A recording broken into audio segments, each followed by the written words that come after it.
Welcome to Chapter 7 of Web of Cruelty. Morgan walks inside her house to grab supplies, bandages, and extra clothing before she leaves. Morgan requests, "Could I have hugs?" Her mother and siblings walk to her. Elfrida says, "Of course," and hugs Morgan. Mafalda says, "Why do you want a hug?" She says, "Because I'll be out of the house for a while." Mafalda says, "All right," and hugs her. Nella silently hugs her, and Isadora hugs her after saying, "Fine."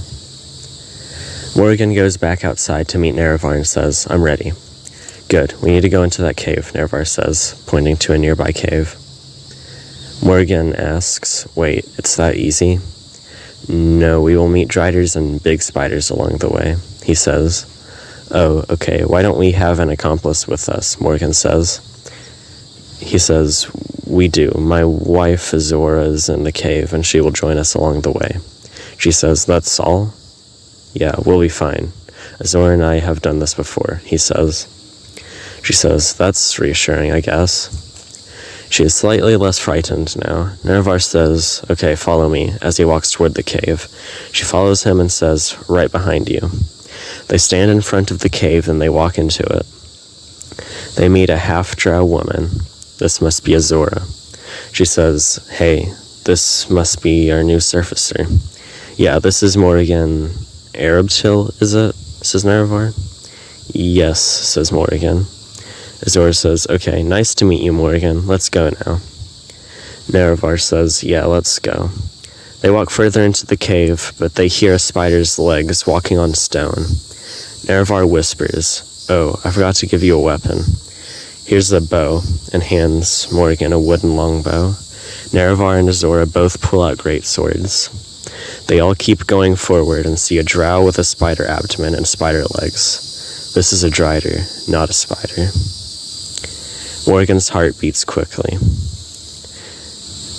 and she experiences an adrenaline rush as she backs up and aims her bow at its chest, waiting for someone to strike. Azora jams her sword into its abdomen, and Morgan lets go of the arrow to shoot the drider. The drider thrusts its sword into Azora, and Nerevar groans and cuts its stomach in anger. Azora screams, and Morgan runs to her and heals the wounds. Nerevar shouts a war cry and delivers one last blow into the side of the drider's face. Morgan says, "I was worried." Azora says, "I think we all were." They continue through the cave and crawl through a small tunnel full of tiny spiders that tickle them with their legs. Morgan isn't too bothered because she's used to spiders, but Azora seems quite uncomfortable. That leaves Morgan to assume that she was born on the surface. They crawl out of the spider-infested tunnel, and Morgan sees light. They finish walking out of the dark cave, and Morgan says, "Give me a moment to breathe." This is Morgan's first breath of fresh air. She observes the grass, trees, sky, and sun. Damn, this is beautiful. Okay, that is Chapter 7 of Web of Cruelty. So, goodbye.